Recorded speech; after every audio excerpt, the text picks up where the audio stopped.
إن الحمد لله نحمده ونستعينه ونستغفره ونعوذ بالله من شرور أنفسنا ومن سيئات أعمالنا ما يهده الله فلا مضل له ومن يضلل فلا هادي له أشهد أن لا إله إلا الله وحده لا شريك له وأشهد أن محمدا عبده ورسوله قال الله تعالى في القرآن الكريم يا أيها الذين آمنوا اتقوا الله حق تقاته ولا تموتن إلا وأنتم مسلمون يا أيها الناس اتقوا ربكم الذي خلقكم من نفس واحدة وخلق منها زوجها وبث منهما رجالا كثيرا ونساء واتقوا الله الذي تساءلون به والأرحام إن الله كان عليكم رقيبا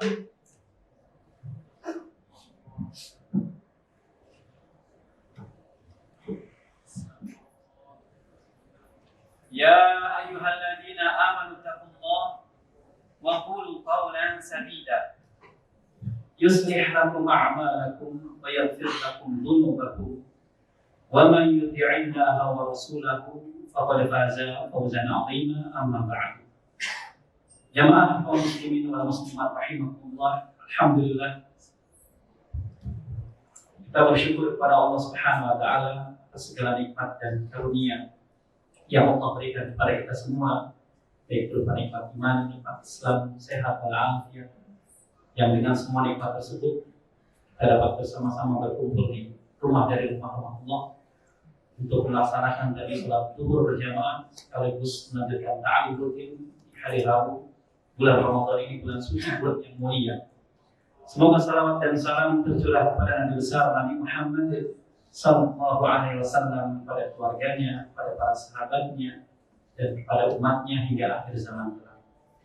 Jamaah rahimakumullah, sekarang kita masuk di bulan Ramadan, bulan yang sangat mulia. Di hari kedua di bulan Ramadan. Kenapa bulan Ramadan ini Allah pilih menjadi bulan yang penuh barokah? Nabi dahulu mengabarkan kepada para sahabatnya akan datangnya bulan Ramadan dan harus disambut dengan kegembiraan dan sukacita. Nabi bersabda, "Qad ja'akum Ramadan." Telah datang kepada kalian bulan Ramadan. Syahrul mubarak. Bulan yang penuh dengan keberkahan. Pertanyaannya, kenapa sih bulan Ramadan ini bulan yang penuh keberkahan, bahkan bulan yang sangat mulia? Kenapa jemaah? Karena di bulan Ramadan Allah menurunkan Al-Quran Al-Karim. Dalam surat Al-Baqarah ayat 185, Allah Subhanahu wa taala berfirman, "Syahrul Ramadan alladzi unzila fihi al-Qur'an hudan lin-nas." Syahrul Ramadan alladzi unzila fihi al-Qur'an. Bulan Ramadan, bulan di mana di dalamnya Allah menurunkan Al-Quran Al-Karim. Bahkan kata Al-Hafidz Ibnu Katsir rahimahullah, beliau menyebutkan ini merupakan sanjungan Allah, pujian Allah terhadap bulan Ramadan dibandingkan bulan-bulan yang lainnya. Kenapa? Karena Allah telah memilih bulan Ramadan untuk diturunkan Al-Quran di dalamnya. Oleh karenanya, Al-Quran adalah kitab yang mulia. Setiap yang terlibat langsung dalam proses turunnya Al-Quran, maka dia menjadi mulia, jemaah.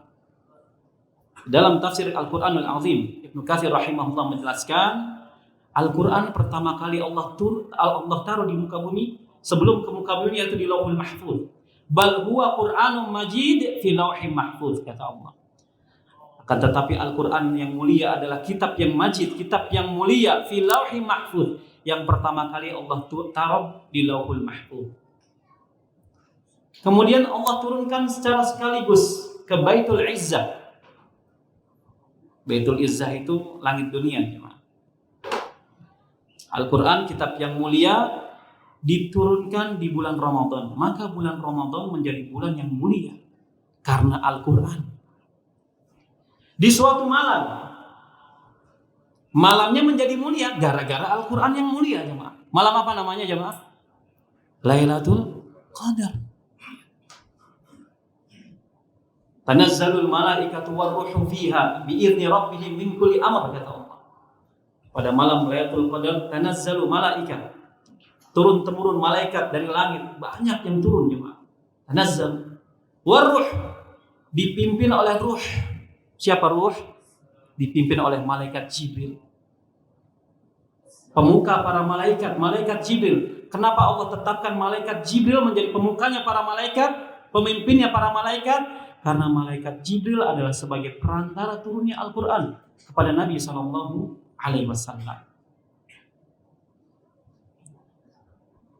Bulan Ramadan menjadi mulia, malamnya menjadi mulia, malaikat Jibril menjadi mulia, diturunkan kepada sosok manusia yang sangat mulia yang bernama Muhammad sallallahu alaihi wasallam. Maka Nabi sallallahu alaihi wasallam menjadi pemimpin para nabi dan rasul karena Al-Qur'an yang mulia untuk sebuah umat Islam. Maka umat Islam ini menjadi mulia semuanya ini karena Al-Qur'anul Karim. Semuanya menjadi mulia karena Al-Qur'anul Karim, kitab yang penuh barakah. Kata Allah, kitabun anzalnahu ilaika mubarakun. Ini sebuah kitab yang aku turunkan kepada kalian, mubarakun, penuh dengan keberkahan. Sebagai bukti, apabila seorang sering berinteraksi dengan Al-Quran, maka Allah akan semakin muliakan dia dengan Al-Quranul Karim. Di dalam hadis riwayat Imam Muslim diceritakan bahwasanya ana Nafi' ibnu Abdul Harith. Nafi' bin Abdul Harith laqiya Umar bi Usfan. Pernah bertemu Umar bin Khattab di suatu tempat bernama Usfan. Kemudian wa kana Umar yasta'miluhu ala Makkah. Kemudian Umar menugaskan Nafi' bin Abdul Harith untuk mengurus kota Makkah, jemaah. Untuk mengurus kota Makkah. Kemudian faqal man ista'malta ala ahli wadi. Kemudian Umar bertanya kepada Nafi' bin Abdul Harith, kalau begitu siapa nanti yang akan mengurusi penduduk Al-Wadi? Karena sebelumnya Nafi' bin Abdul Harith ini mengurus penduduk Al-Wadi. Maka Nafi' berkata, faqal ibna Abza. Nanti yang mengurus penduduk Al-Wadi adalah seorang yang bernama Ibnu Abza. Umar heran tuh jemaah, Ibnu Abza. Maka Umar berkata, wa man ibnu Abza? Siapa itu Ibnu Abza? Aku nggak kenal. Ini Ibnu Abza ini nggak populer di kalangan para sahabat, nggak terkenal. Kok bisa-bisanya Nafi' menugaskan seseorang yang nggak dikenal sama Umar? Maka Umar bertanya, siapa tuh Ibnu Abza? Sehingga kau berani mengangkatnya menggantikanmu untuk mengurusi penduduk Al-Wadi. Maka kata Ibnu Abza, qal maulan min mawalina. Kata Nafi' dijawab, dia adalah di antara bekas budak-budak kami. Masya Allah jemaah, bayangkan bekas budak diangkat jadi apa? Mungkin gubernur gitu ya, menggantikan Nafi' karena disuruh mengurus kota Mekah sama Umar. Bekas hamba sahaya jemaah. Makanya Umar heran. Lantas mengatakan kepada Nafi', qal fastaflahta alaihim maulan. Umar heran jemaah. Maka kata Umar, kok bisa yang engkau tugaskan adalah bekas budak, kok bisa? Kenapa nggak cari yang lainnya? Sahabat-sahabat yang populer mungkin kau bisa angkat untuk menggantikan mengurus penduduk Al-Wadi. Lihat jawaban Nafi' bin Abdul Harith. Kata Nafi' bin Abdul Harith, qal innahu qari'an li kitabillahi azza wa jalla.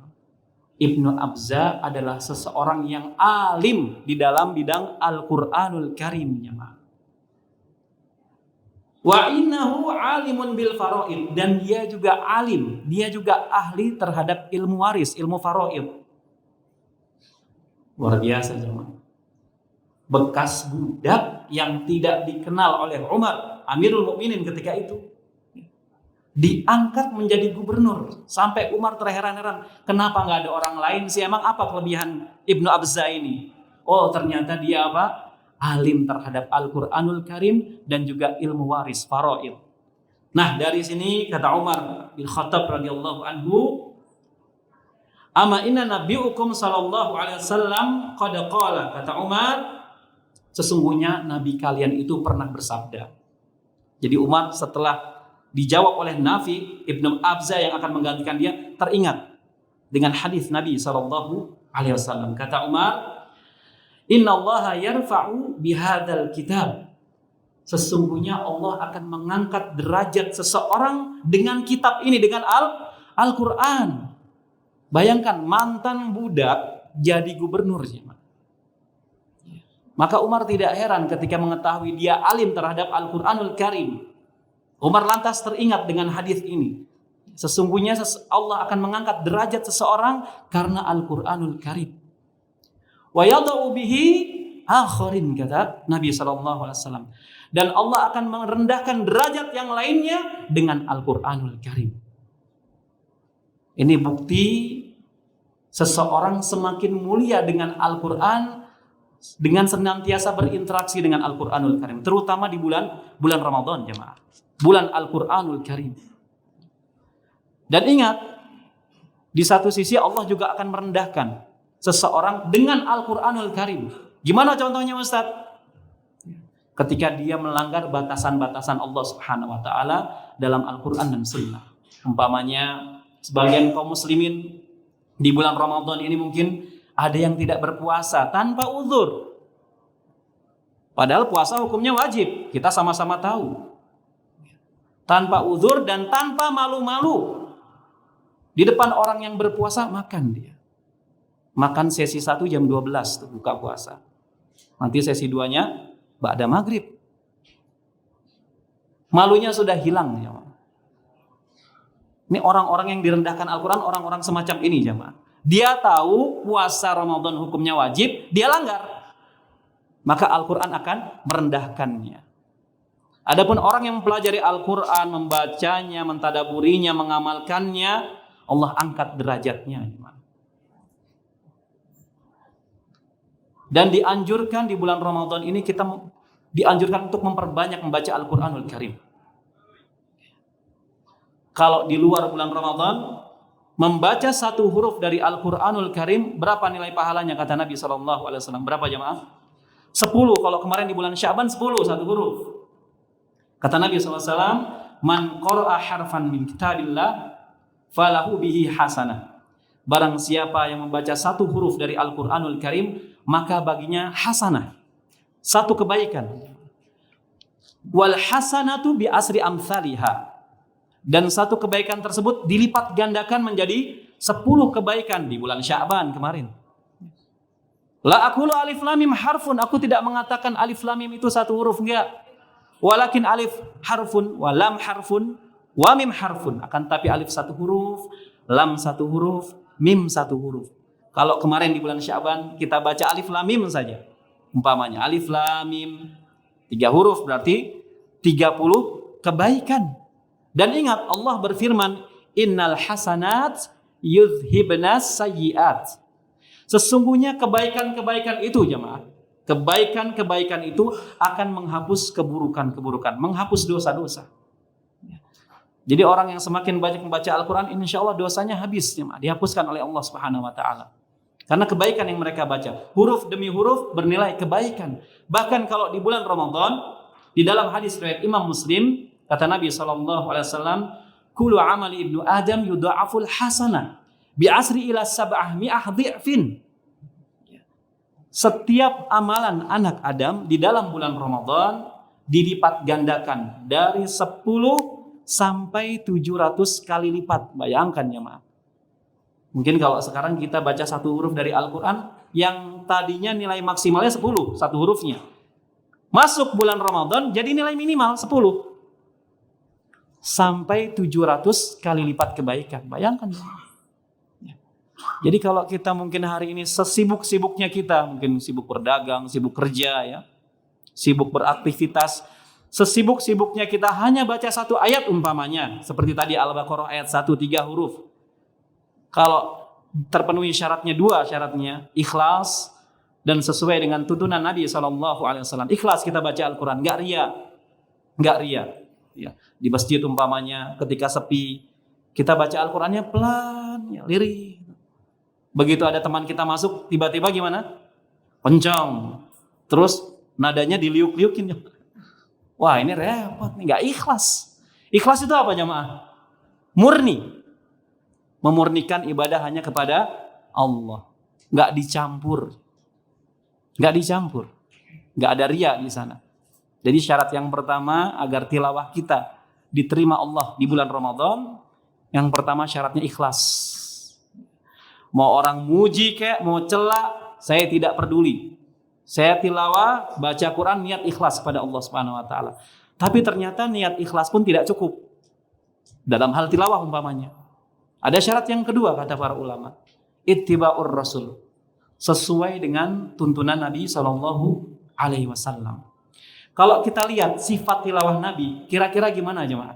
Cepat atau seperti apa? Ya. Dari istri beliau, ya, meriwayatkan bahwasanya sifat tilawah Nabi itu pelan-pelan jemaah. Nabi selalu wakaf itu apa? Berhenti. Nabi kalau tilawah, sifat tilawah Nabi selalu berhenti setiap akhir ayat, berhenti. Alhamdulillahi Rabbil Alamin, berhenti. Ar-Rahmanir Rahim, berhenti. Itu sifat tilawah Nabi SAW. Dan Allah berfirman, laqad kana lakum fi Rasulillahi uswatun hasanah. Semuanya dicontoh. Ya. Bukan cuma akidahnya saja, akhlaknya enggak, tilawahnya pun dicontoh. Nabi itu kalau tilawah seperti apa sih? Katanya kita cinta sama Nabi SAW. Dan masuk bulan Ramadan kadang-kadang kita tuh prihatin ya, Ma. Ketika malam nanti ada sholat tarawih, ada yang mungkin 11 rakaat, ada yang 23 rakaat. Pecah rekor sholat tarawih tercepat di dunia, iya nggak? Yang memecahkan rekor kira-kira negara mana? Coba tebak kira-kira. Hah? Di zaman Nabi dan para sahabat belum pecah rekor ini ya, Ma. 23 rakaat nggak tanggung-tanggung. Berapa menit? 7 menit. Wah, luar biasa. 23 rakaat 7 menit. Itu bacanya kayak gimana tuh, Jemaah? Wong yang 11 rakaat saja kadang-kadang setengah jam atau bahkan 1 jam, ya enggak? Itu makmum yang tadinya enggak batuk-batuk jadi batuk-batuk tuh. Kode, ya enggak, Pak? Wah, lama banget nih imam. Jadi batuk-batuk. Itu yang 11 rakaat. Ini 23 rakaat 7 menit, bayangkan. Itu kayak gimana bacanya? Sedangkan Allah berfirman, ya, warattilil Qur'ana tartila. Bacalah Al-Quran ini dengan tartil. Bukan cepat. Ya, sebagian kita mungkin kalau tarawih itu cari imam yang paling cepat. Ya. Bro, di situ di masjid itu berapa lama salat tarawihnya? Ya, kan? Udah di sana aja ikut sama aneh aja deh. Imamnya bagus katanya. Kenapa bagus? Al-Fatihahnya 1 nafas. Oh, Masya Allah. Yuk berangkat. Iya nggak? Tapi kalau di sini sih enggak, di sana tuh. Ya. Sini bagus-bagus semuanya.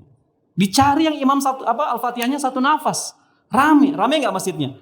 Itu yang 23 rakaat 7 menit rame nggak? Rame jemaah. Ketika diwawancara sama salah satu televisi swasta, ini kok bisa rame begini Pak? Gimana? Oh, ini sudah ada dari sejak zaman nenek moyang turun temurun. Berarti Islam nenek moyang. Jadi ingat, dalam membacanya pun harus diperhatikan adab-adabnya. Adab-adab membaca Al-Quranul Karim. Agar kita semakin mulia dengan Al-Quranul Karim. Ya. Salah satu adab untuk membaca Al-Quranul Karim, bersiwak ya, Ma. Bersiwak. Ya. Bersiwak. Nggak jadi masalah kalau kita puasa bersiwak tuh. Dengan kayu siwak ya. Dengan pasta gigi boleh nggak Ustaz? Boleh. Tapi air kumur-kumurnya jangan ditelan. Repot nanti batal puasa kita. Dengan kayu siwak.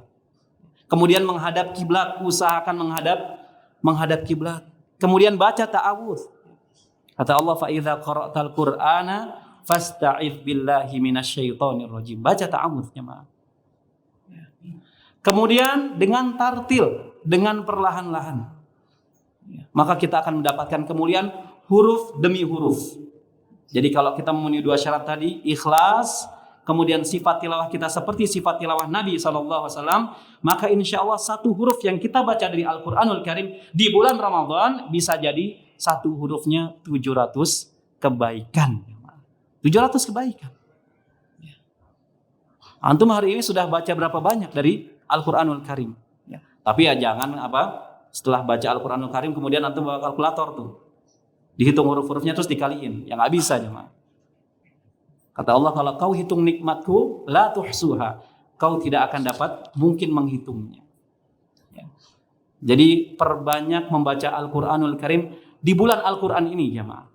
Maka kita akan semakin mulia dengan Al-Quranul Karim. Ya. Kemudian tadi itu satu huruf ya. Kemudian satu ayatnya ini bernilai juga. Bernilai pahala jemaah. Suatu hari ahlu suffah itu orang-orang yang fakir miskin jemaah, yang tinggalnya numpang di Masjid Nabawi. Di antara mereka ada salah satu sahabat yang mulia, Abu Hurairah radhiyallahu anhu. Ketika mereka sedang kumpul-kumpul di pelataran Masjid Nabawi, Nabi keluar dari rumahnya. Kemudian Nabi bersabda kepada mereka semua, afala yaqdu ahadukum ilal budhan au ilal aqiq fayati minhu naqatain kawamain ya fi ghairi itsmin wala qati rahmin. Kalian mau enggak nih pergi setiap harinya, setiap pagi harinya ke lembah Budhan atau lembah Aqiq di kota Madinah. Kemudian pulang-pulang kalian membawa 2 onta merah yang gemuk, tanpa berbuat dosa dan tanpa memutus tali silaturahim. Kemudian mereka semua menjawab, kuluna nuhibbu ya Rasulullah. Kami suka, kami mau ya Rasulullah. Kemudian Nabi mengatakan kepada mereka semua, ya, kenapa kalian tidak masuk saja ke dalam Masjid Nabawi? Kemudian kalian membaca Al-Quranul Karim, 1 ayat atau 2 ayat yang kalian baca dari Al-Quranul Karim itu lebih baik daripada 1 onta merah. 2 ayat yang kalian baca dari Al-Quranul Karim lebih baik daripada 2 onta merah besar yang gemuk. 3 ayat yang kalian baca dari Al-Quranul Karim itu lebih baik daripada 3 onta merah yang gemuk. Dan seterusnya dari ayat-ayat yang kalian baca. Ternyata ketika kita membaca Al-Quran, kita ini sedang dagang. Jamaah sekarang dagang, ya, nanti habis ini dagang lagi. Ya. Kalau dagang sama manusia tuh kadang untung kadang rugi. Jamaah. Itu dagang sama manusia, makhluk, sesama makhluk. Tapi kalau dagangnya sama Khalik, sama Allah Subhanahu wa taala, Allah jamin gak akan rugi selama-lamanya. Bahkan untungnya berlipat-lipat. Dan ketahuilah bahwasanya ketika kita membaca Al-Qur'anul Karim dengan ikhlas dan sesuai dengan tuntunan Nabi SAW, kita sedang berdagang dengan Allah Subhanahu wa taala. Ya. Ada 3 bentuk perdagangan di sini. 3 bentuk perdagangan yang Allah tulis di surat Fatir. Jadi kita kalau dagang jangan sama manusia saja, dagang juga sama Allah jemaah. Jangan ngejar keuntungan dunia aja, keuntungan akhirat nggak pernah. Dagang sama Allah. Kata Allah Subhanahu wa taala dalam surat Fatir, innal ladzina latlunahu kitaballah wa aqamus shalah wa anfaqu mimma razaqnahum sirra wa alaniyah yarjuna tijaratan lan tabur, kata Allah. Sesungguhnya orang-orang yang senantiasa yatsluna kitaballah, senantiasa membaca Al-Quran. Ini bentuk perdagangan pertama jemaah. Senantiasa membaca Al-Quranul Karim. Wa aqamus shalah, senantiasa mendirikan salat. Wa anfaqu mimma razaqnahum sirra wa alaniyah. Bersedekah. Ini bentuk perdagangan yang ketiga. Bersedekah baik secara sembunyi-sembunyi ataupun terang-terangan. Apa kata Allah? Yarjuna tijaratan lan tabur. Mereka mengharapkan sebuah perdagangan, sebuah bisnis, sebuah perniagaan yang tidak akan pernah merugi selama-lamanya. Ini 3 bentuk perniagaan di dalam surat Fatir yang Allah abadikan. Kejar perdagangan ini. Utamanya perdagangan yang pertama sekarang. Senantiasa membaca Al-Quranul Karim di bulan Ramadan. Dan ketika membaca Al-Quranul Karim beda sama membaca koran, baca majalah, beda jemaah. Ya.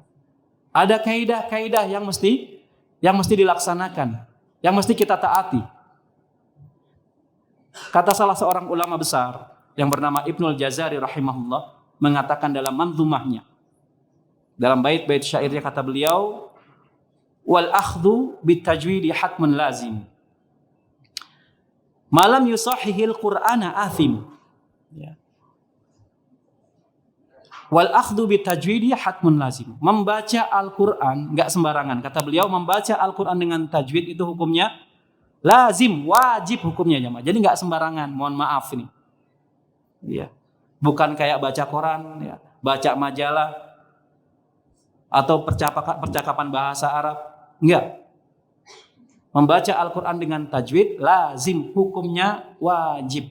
Wajib. Malam yusahihil Qur'ana athimu, kata beliau, ya. Barang siapa yang tidak memperbaiki bacaan Al-Qur'annya, udah tahu salah, keliru, ya. Athim, maka dia berdosa aja, Pak. Kita nih dari balik sampai sekarang, ya. Gimana nih baca Al-Qur'an kita? Sudah salah, nggak mau belajar, nanti di hadapan Allah nggak ada uzur, jemaah. Hidup di Jakarta pula. Banyak majelis-majelis ilmu, majelis-majelis Al-Quran, nggak mau belajar. Terus gimana keadaan sholat kita? Yang dibaca Al-Quran jemaah sholat. Malam yusahihil Qur'ana athimu. Barang siapa yang tidak membenarkan bacaan Al-Qurannya, athim, dia berdosa jemaah. Betapa banyak sekarang di sebagian masjid jadi imam modal nekat, jemaah. Modal nekat. Yang pertama kalau di sebagian kita kan, di sebagian masjid kita, yang pertama karena faktor apa? Sesepuh. Ya enggak? Karena dia sesepuh jadi imam. Padahal di belakangnya banyak ahli ilmu tuh. Yang alim-alim banyak. Tapi nggak dikasih kesempatan. Karena mereka apa? Oh, masih muda. Masih ingusan. Masih anak kemarin sore. Belum pantas jadi imam. Padahal secara keilmuan mumpuni. Biasanya sesepuh tuh yang jadi imam. Atau tokoh masyarakat. Kebanyakan modal nekat jemaah. Modal nekat. Sehingga ketika rusak, kata para ulama, apabila imam rusak memimpin sholat, maka rusak. Imamahnya batal, sholat jamaahnya rusak. Rusak. Bahkan dalam hadis riwayat Imam Tabrani, Nabi SAW bersabda, ya, ada orang mendirikan sholat selama 60 tahun sholat. 60 tahun sholat, ya, satu pun sholatnya nggak diterima sama Allah Subhanahu Wa Taala. Ngeri nggak? 60 tahun sholat, satu sholat pun tidak diterima sama Allah Subhanahu Wa Taala. Para sahabat bingung, kenapa nih? Kenapa wahai Nabi? Kata Nabi SAW, kalau dia menyempurnakan ruku, sujudnya nggak sempurna. Sujudnya sempurna, rukunya nggak sempurna. Atau kalau kedua-duanya sempurna, Al-Fatihahnya nggak sempurna, jemaah. Al-Fatihahnya nggak sempurna. Bahkan ada ancaman dari Nabi. La sholata liman lam yaqra bi Fatihatil Kitab. Tidak ada sholat bagi siapa saja yang tidak membaca surat Al-Fatihah. Ustaz, ana baca Al-Fatihah, Ustaz. Iya, kau baca Al-Fatihah, tapi Al-Fatihah benar atau tidak? Kata para ulama, ya, seseorang dianggap tidak membaca Al-Fatihah di dalam sholat ketika dia melakukan kesalahan sampai menyebabkan perubahan makna di dalam surat Al-Fatihah, maka dianggap tidak membaca surat Al-Fatihah. Ya. Terus gimana kondisi sholat kita? Ya, Al-Fatihahnya dari balik sampai sekarang apa? Hafal cangkem. Nggak pernah lihat tulisannya. Hafal dari kuping saja. Nggak pernah lihat. Ya, sehingga kita nggak tahu status sholat kita nih gimana sebenarnya. Terus kita pernah nggak mencek Al-Fatihah kita nih sama seorang yang ahli? Ustaz, tolong dong cek Al-Fatihah ana, Ustaz. Atau ada seorang ulama, pernah nggak? Atau kita mungkin mengandalkan diri kita sendiri yang mungkin belum tentu benar, jemaah. Karena Al-Quran ini merupakan rukun dari rukun-rukun salat. Al-Quran, ya, ummul kitab, induknya kitab. Yang lain tuh anaknya. Al-Fatihah itu ibu, yang lain anaknya. Artinya Al-Fatihah itu, ya, induk dari Al-Quranul Karim. Kata para ulama dari Al-Baqarah sampai Anas itu syarah, penjelas dari surat Al-Fatihah. Pernah nggak kita, ya, memperdengarkan bacaan Al-Fatihah kita kepada salah seorang yang ahli? Dari salah seorang ustadz mungkin, atau syekh mungkin, agar kita lebih tenang dalam sholat. Atau mungkin kita mengandalkan diri sendiri, sehingga banyak kesalahan. Yang tadinya Al-Quran mukjizat, ketika salah baca, salah huruf, maka hilang i'jazul Quran, kata para ulama. Hilang kemukjizatan Al-Quran. Yang tadinya mulia, Al-Quran direndahkan sama kita, gara-gara sembarangan bacanya. Contoh ya, dalam surat Al-Fatihah saja. Ini sangat banyak terjadi. Sebagian imam itu membacanya salah huruf. Kalau kita lihat di ayat kedua, Allah berfirman, Alhamdulillahi Rabbil Alamin. Ya. Karena ada huruf-huruf hijaiyah tuh yang nggak diserap sama huruf alfabet tuh kita agak susah kalau nggak belajar. Ya. Kira-kira huruf apa yang susah? Alhamdulillahirabbil alamin. Hah? Huruf yang agak kurang familiar sama tenggorokan kita, mungkin sama lisan kita. Huruf apa? Ada berapa huruf di sini yang kurang familiar? Yang pertama oke lah ain ya, nggak kepake sama kita ain kecuali kalau tilawah. Ya. Yang kedua huruf ha. Ini sebagian orang sembarangan bacanya. Ya. Kalau dibaca sama dia alhamdulillahirabbil alamin umpamanya ya. Belum fasih udah berani-berani jadi imam sehingga terbaca alhamdulillahirabbil alamin. Beda maknanya.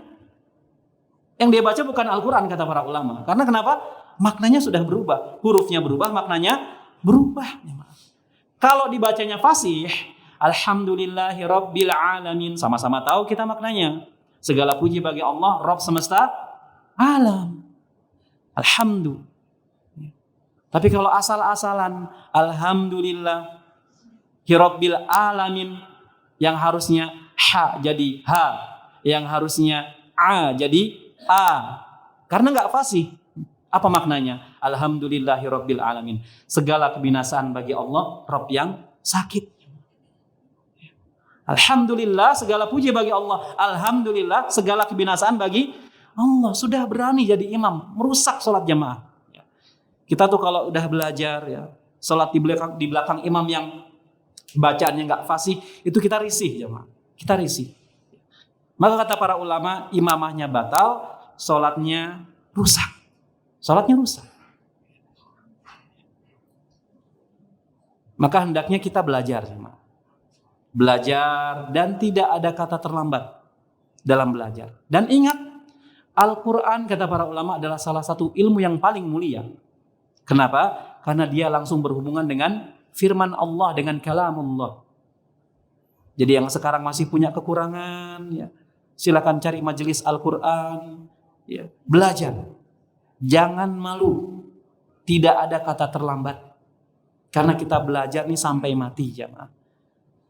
Talabul ilmi faridatun ala kulli muslim, kata Nabi SAW. Menuntut ilmu adalah kewajiban bagi setiap kaum muslimin dan muslimat. Dan Allah berfirman, wa'bud rabbaka hatta ya'tiyakal yaqin. Beribadahlah kepada Rabbmu. Menuntut ilmu termasuk salah satu ibadah yang sangat agung. Belajar Al-Quranul Karim. Untuk memperbaiki bacaan kita, untuk memperbaiki sholat kita. Belajar. Hatta ya'tiyakal yaqin. Sampai datangnya al-yakin. Jadi beribadah kepada Allah bukan cuma di bulan Ramadan. Wah, kalau kita sekarang semangat. Di mana-mana semua baca Al-Quran. Di bandara, terminal, stasiun, pasar. Al-Quran semua dibuka. Bulan Ramadan. Sedekah. Ya, sholat tarawih. Yang nggak pernah pakai baju koko, bismillah, pakai baju koko. Ya. Yang nggak pernah pakai peci di bulan Ramadan pakai peci. Alhamdulillah, mudah-mudahan dapat hidayah jemaah. Tapi ingat, ibadah itu bukan musiman. Ibadah bukan musiman jemaah. Kata Allah, hatta ya'tiyakal yakin, sampai datangnya al-yakin. Apa itu al-yakin? Kata Ibnu Abbas radhiyallahu anhuma, al-yakin ay al-maut. Al-yakin adalah kematian. Jadi kita beribadah kepada Allah jemaah, menuntut ilmu seperti ini ya. Salat 5 waktu, salat tarawih ya di bulan Ramadan, tilawah Al-Qur'an, sedekah, itu sampai mati jemaah. Bukan bulan Ramadan keluar, bulan Syawal selesai semuanya, tutup buku, ya enggak? Al-Qur'annya masuk lemari lagi ya. Udah enggak pernah salat di masjid lagi, enggak pernah ngaji lagi. Enggak, ya. Jadi kalau kita ingin dimuliakan oleh Al-Qur'anul Karim, maka sering-sering berinteraksi dengan Al-Qur'anul Karim ya, dengan ikhlas dan juga sesuai dengan tuntunan Nabi Sallallahu Alaihi Wasallam. Mungkin ini yang bisa saya sampaikan, mudah-mudahan bermanfaat. Ada tanya jawab? Sekarang kita buka sesi tanya jawab. Tafadhol, silakan ya, Pak.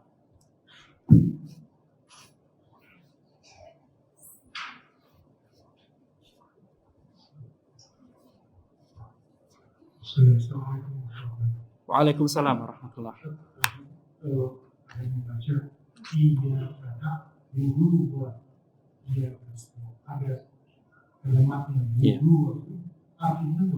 Iya, baik.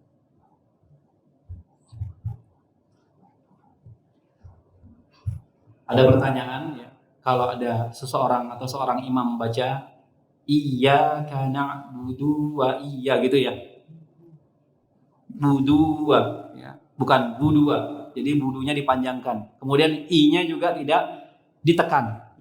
Wah, ini agak repot jemaah. Ini termasuk kalau kita masuk lebih dalam lagi dalam salah satu disiplin ilmu Al-Qur'an yaitu ilmu tajwid ya.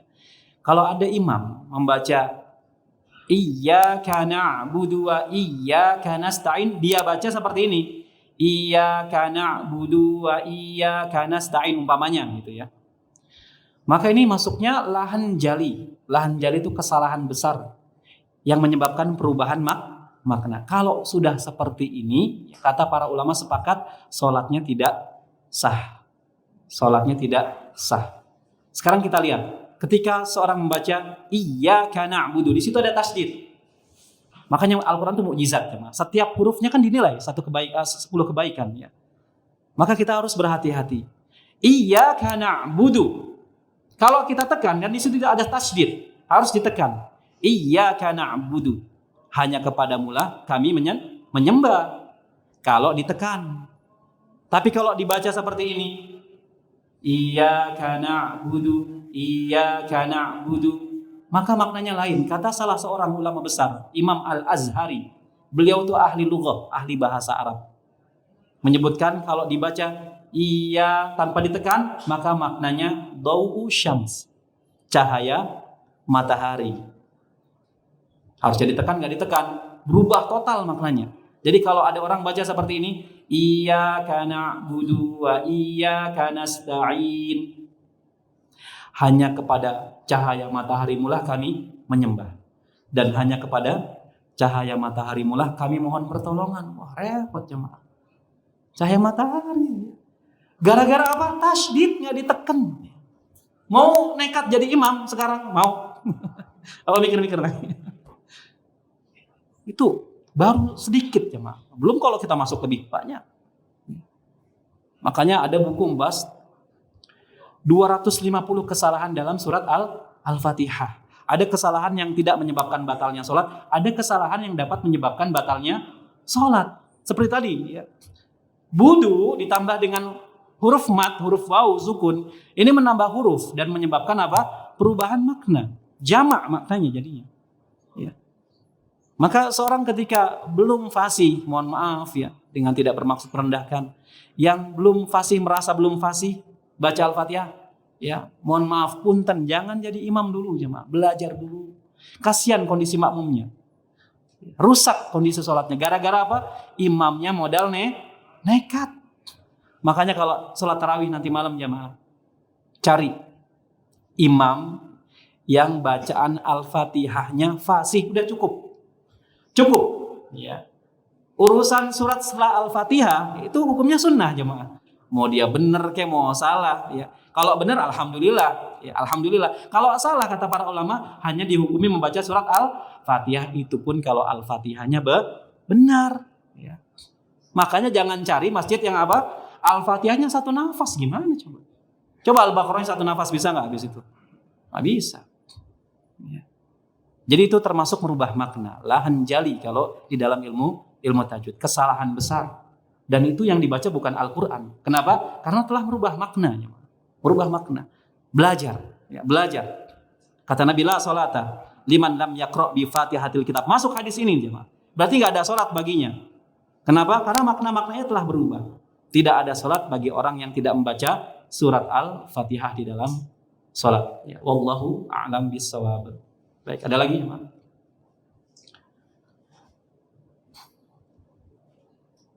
iya Pak. Gimana? Assalamualaikum warahmatullahi wabarakatuh. Waalaikumsalam warahmatullahi wabarakatuh. Saya di rumah tiap hari imamnya kalau baca akhirnya walak doling gitu. Makanya saya suka risih. Walak doling itu nggak mau dia jadi imam, dia jadi imam lagi. Walak doling apa itu? Walap gitu Pak ya? Ya walak doling. Iya. Doling banyak. Iya. Ya ini realita yang harus kita hadapi. Kita kadang-kadang rumah kita dekat masjid, ya masjidnya bagus, ya kan? Bagus. Ketika sholat imamnya seperti itu gitu. Diganti pun sulit, kecuali tunggu dia mati baru bisa diganti. Ada kan yang kayak gitu ya? Tunggu mati dulu nggak bisa diganti dia mah gitu ya. Ada jemaah. Nah, ketika kita ingin menghukumi imam, maka kita harus menghukumnya dengan ilmu. Tidak boleh dengan dhon, prasangka. Jelas ya? Jadi kita mau menghukumi si fulan yang jadi imam gitu. Maka kita menghukumnya dengan ilmu, bukan dengan perasaan. Perasaan saya ini kayaknya salah deh. Enggak bisa jemaah. Jadi harus dihukumi dengan ilmu, itu yang pertama. Kalau kita sudah bisa menghukumi dengan ilmu, umpamanya seperti tadi Bapak tanyakan ya, ada walab, dolin, walab, sehingga apa? Bukan dot yang kena malah ba. Makhraj huruf ba, kedua bibir tertutup. Walab, dolin gitu ya.